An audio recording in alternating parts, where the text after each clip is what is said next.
So listen, the title is not clickbait. It's actually real, real, real. Now, let me explain. You cannot actually fail school. I think the biggest fallacy ever given to society is that there are children who failed school. Maybe in a traditional sense, in a way that public school was made. But there's no real way to fail school, right? What is the point of school? The school point is to make you good at life. How do you get better at life, right? You get better at life by learning. But how do you get better at learning? By learning how to learn. How do you really know how to learn? By understanding your learning type. How do you understand your learning type is by understanding the way your mind works. How do you understand your mind works is by studying your mind, right? What happens when you study your mind? Once you study your mind, you start to understand yourself. You start to understand your cognitive type, right? Once you know your cognitive type, you can set up a blueprint, right? You understand that there's different ways to teach students. When I was in class, I remember we had this teacher named Mrs. Jones, right? Mrs. Jones would teach me math. Now, the way she would tell me to get the math problem done, show your work, solve the problem in this particular linear step-by-step way. Now, me, I wasn't good at doing that. It's not the way my brain works, but I was still able to get the answer, right? I would look at the problem, I would study the pattern that I seen in it, and then by studying that pattern, I would come to a conclusion. Now, could I write that down on paper? No, absolutely not. So even though I would write the answer, right, Mrs. Jones, she would get angry. She would be like, "That's not the way I told you to do your work. I want you to show your work, then put the answer." And because I could not show the work, she would mark that a failure. Or worse, they would think that you're cheating. And if they think that you're cheating, then you get in trouble. Now, this made me learn that school was not about me. It was about society, right? It was about who they can turn me into. It's not about how my mind works. It was about them developing my weaknesses and not my strengths. If they so happen to be my strength, then I would succeed in the way they told me to do it. If it not been my strength, then I would not succeed in that classroom. And so that's when I started to change my approach towards life, period. Right. It was another instance to where I remember when, I stopped trusting teachers is when I remember getting in trouble and the teacher asked me to recount events.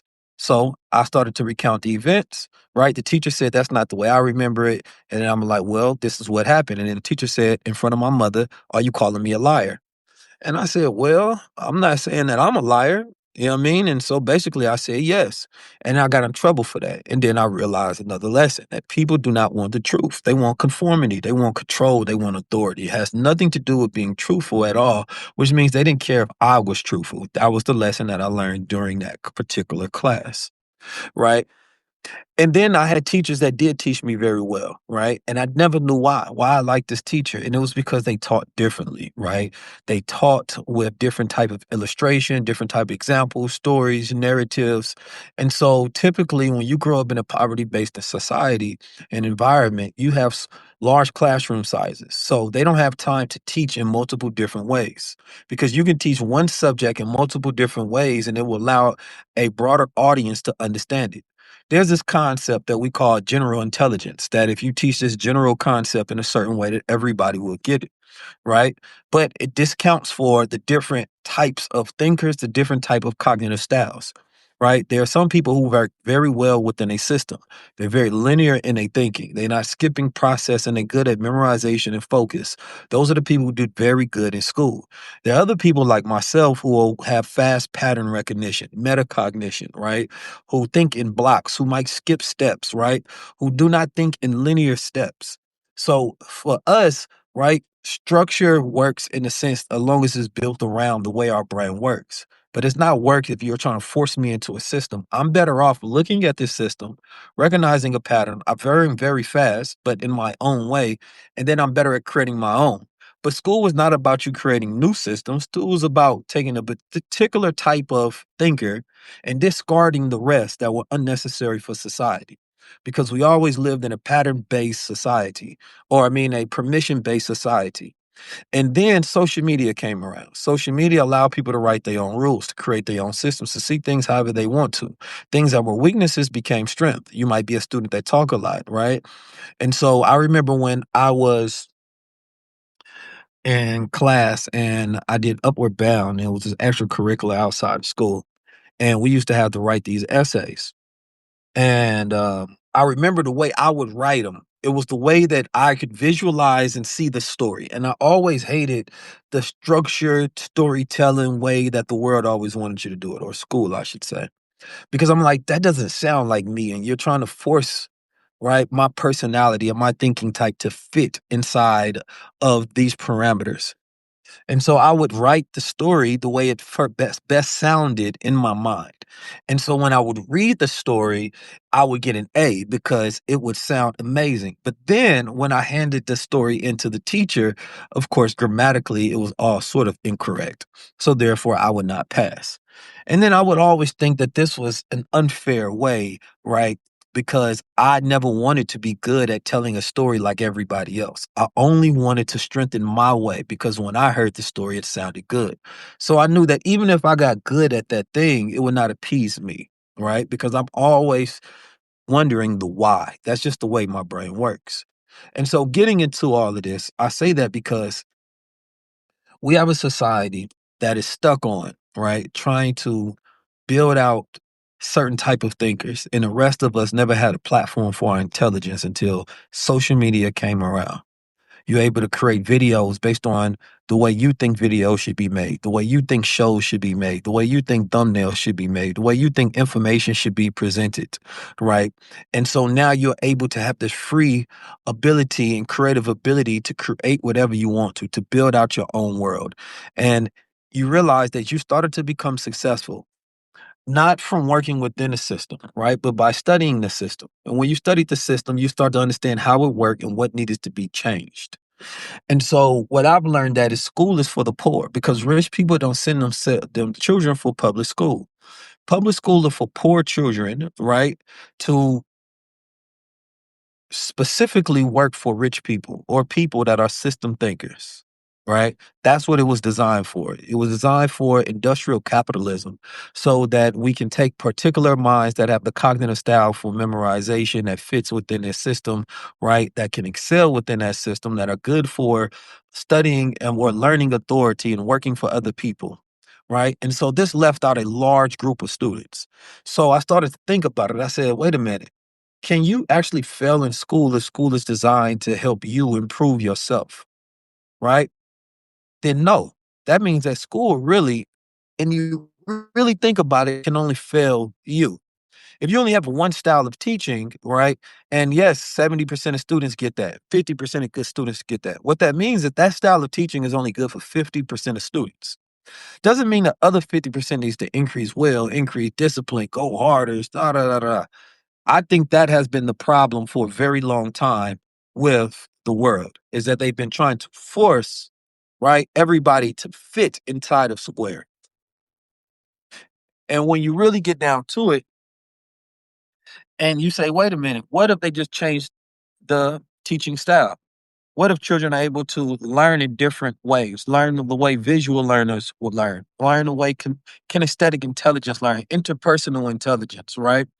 There are people who are twice exceptional, who are gifted, right? Fast learners, but they are different in their giftedness. So they learn in different ways. They might need examples. They might need visual aid to go along with it, right? They might learn in conversation, silence, right? They might learn in stories and narratives.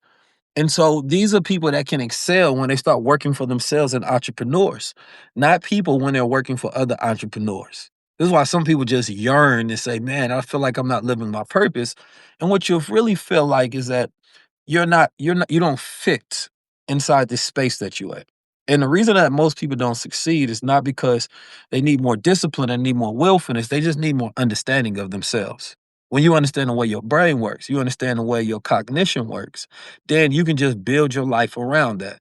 Me as a thought leader, I understood that I was never going to choose between all these different things that I'm interested in to do one thing, even though the world told me one thing, one thing, one thing, one thing, one thing, pick, quit trying to be a jack of all trades. And I'm like, but my brain is always making connections between multiple different things.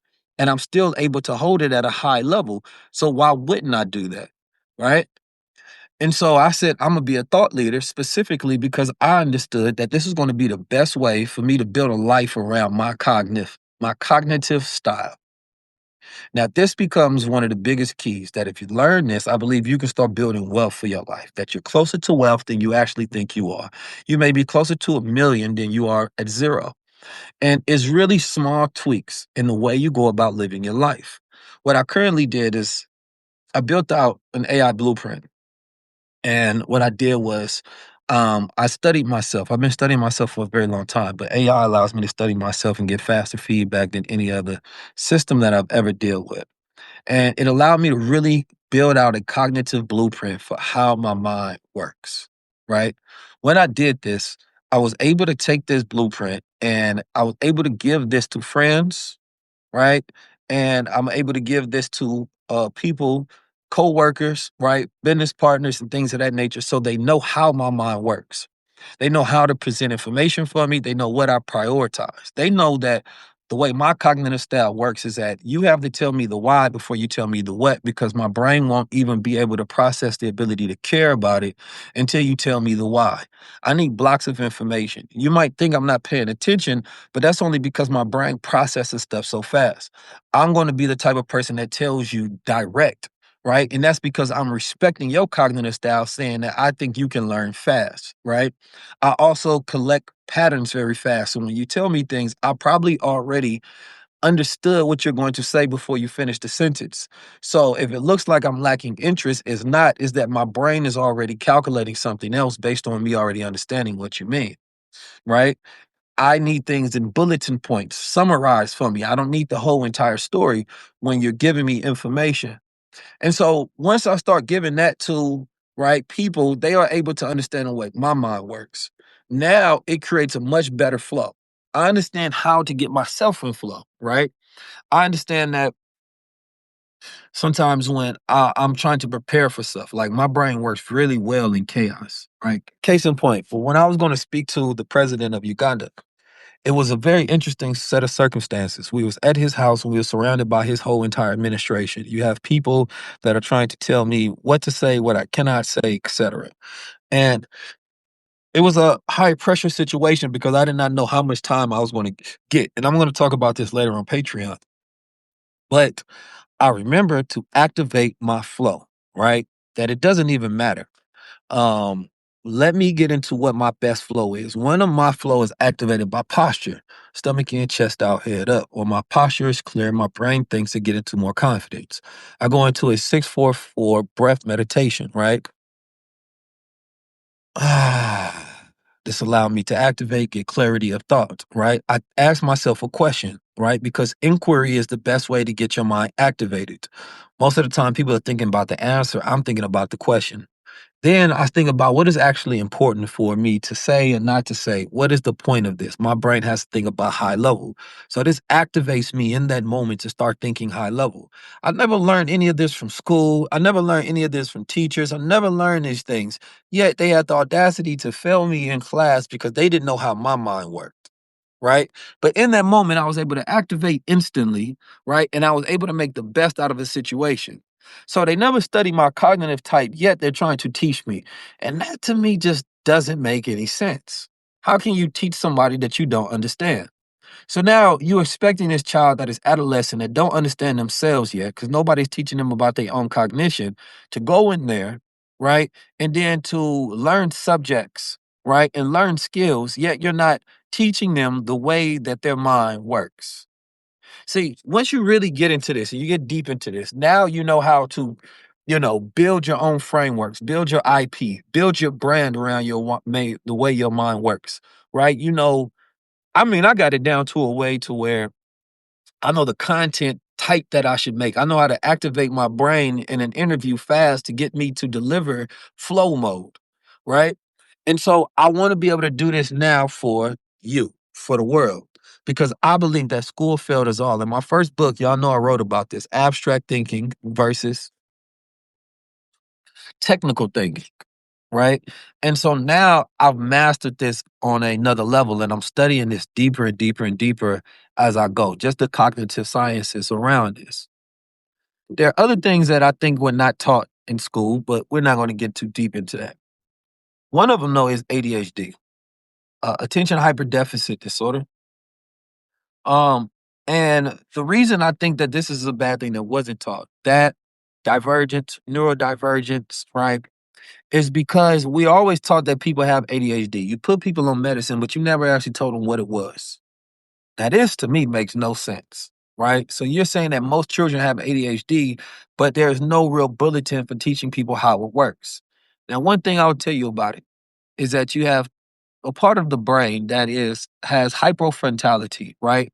Which is the frontal part of your brain that is particularly there for focus, right? When this is of low stimulation, right? You constantly need stimulation in order for you to be able to focus. So why you think you can focus on your phone so much, right? And you can't focus in regular life. The reason that you can focus on the phone is because it's constantly giving and feeding you stimulation. And you constantly need it. Sort of like an addict that constantly needs to do drugs in order to feel something, right? It's the same way your brain gets when you watch a short form content. So therefore, what ended up happening is that you start searching for novelty. Throughout history, human beings always search for novelty, right? But what this does is it activates that particular part of the region of the brain that stimulates dopamine. So your brain is constantly getting this hit of feel goodness. Now, this is not a good thing because it leaves you addicted to these short dopamine pulses instead of being able to activate the executive function of your brain that is focused on long term thinking. So, what it does is it shortens your time span. So now your brain is constantly looking for a hook, looking for something online to make it feel something. So you can focus on that because your brain is stuck scrolling, looking, never satisfied because that small hit that you get is not enough to satisfy your brain. Now, people who can think in long term, focus on long term projects, right? They can have delayed gratification. So therefore, they don't need that constant hit every time, right? They're more so thinking about the hit that they're going to get when the project is complete. So they have a healthier brain function, right? And so you were not taught about this. So therefore, once you're given a social media and you're given these instant gratification things, going out, drinking, smoking, sex, social life, things of that nature, these are all things that give you a quick dopamine hit, right? And so without understanding ADHD, a lot of people are failing to understand their relationship with time because it also makes you time blind. Because you're only focusing and trying to get over stress, anxiety, and feel good, right? You're not thinking about nothing for the next week, nothing for the next month. Your brain forms from an early age. You start being able to go through chronons, which are seconds, increments of time in seconds. As you go through adolescence, you start being able to think of time in minutes. As you go through teenage years, you start thinking of time, right, in hours. And then as you continue to go through young junior years, your brain develops. You're able to think going into, days and weeks and months, right? And most people never get to years. So when we think about cognitively, people have what scientists call temporal blindness, right? An inability to feel the future. Your mind cannot organize itself over time. Now, once you understand this about yourself and you can really understand it, you can understand why you're not getting certain things done, why you're not executing certain tasks. It's nothing to do with your discipline, and a lot of people think it is, right? Is that you have a lack of understanding the way that your mind and your brain is actually working. And once you have this understanding, then you can start building a life and habits around that so that you can start winning, right? So it's not that you need more discipline because no matter what you do neurologically, your brain is not going to change, right? Unless, of course, you start fasting and you start getting away from novelty, you get away from comparison, right? You allow your brain to be in a stable manner to where, they call it raw dogging nowadays, to where you're going completely without your phone, technology, computers, and all of that. And then it resets your brain. And so that you can get back to task focus and task oriented things.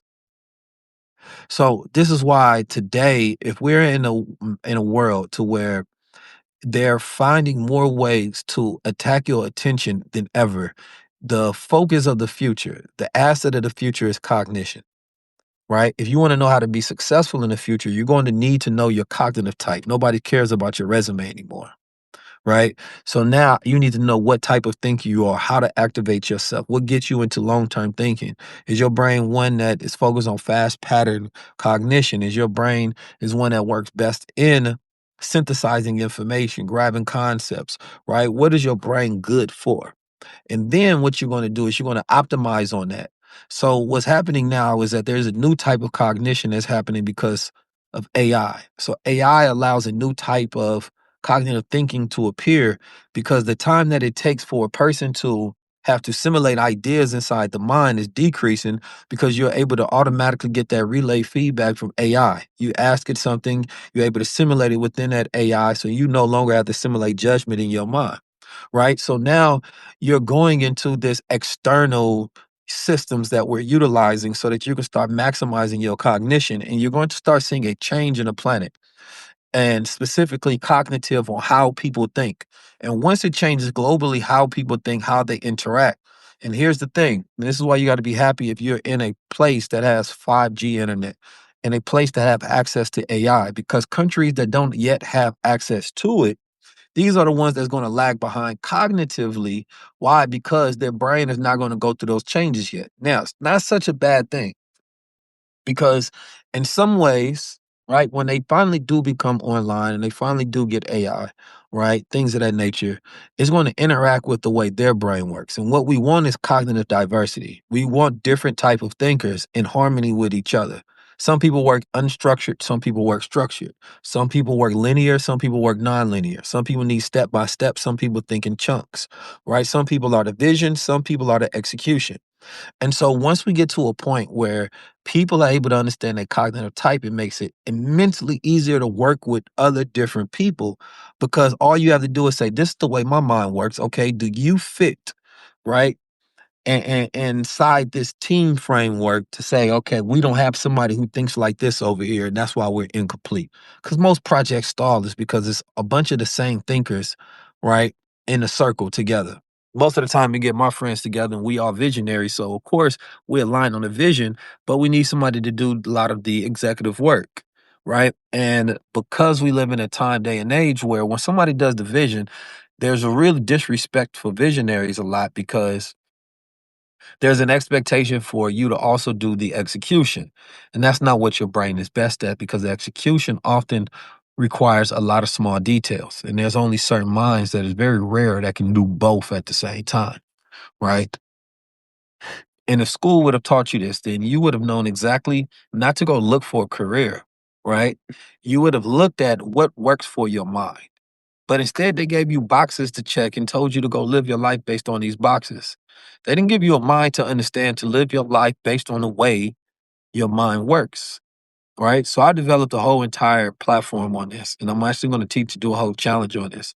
And it's the cognitive wealth key. It's basically once you understand the way your mind works, you learn how to build wealth and make money. You learn how to create your brand, create your books, your digital assets, right? You're able to build out your personal brand, right? You're able to understand your communication type, the way you're supposed to lead, the way you think, the way you work in teams. Then you're able to get a cognitive blueprint to where you can literally print it out, right? Study yourself and then give this to others to study to you as well. This will not make your life easier. It will make your life greater, right? Because you don't really need life to become easier. You just need to understand life. I just came from the gym. And the reason I say that is because no weight actually gets lighter. It never happens. I've never picked up a weight and it got lighter. What happens is I got stronger, right? And as you understand yourself more, basically you get stronger in your understanding. And you realize you don't need the weight to get lighter. You just need to get stronger. So a 20-pound weight is you may feel light to you, but that is relative to your strength. So life is based on relative to your understanding. So just wanted to share that with y'all on Substack real quick. I had these thoughts while I'm driving in the Uber anyway. That's how I let my thought flow. Y'all have a blessed one. I know people been hitting me up for coaching and consultation. I will be opening it up for 2026. I'm going to be opening up 10 slots, but it's only for high level elite creators and leaders, right? That are already at a high level that need that cognitive key and that blueprint so that they can reach another level of performance in life, you know. So if you believe that's you, right, you can DM me on Instagram, and then we can get you on the schedule to start this consultation and this coaching going into 2026. And peace to the family.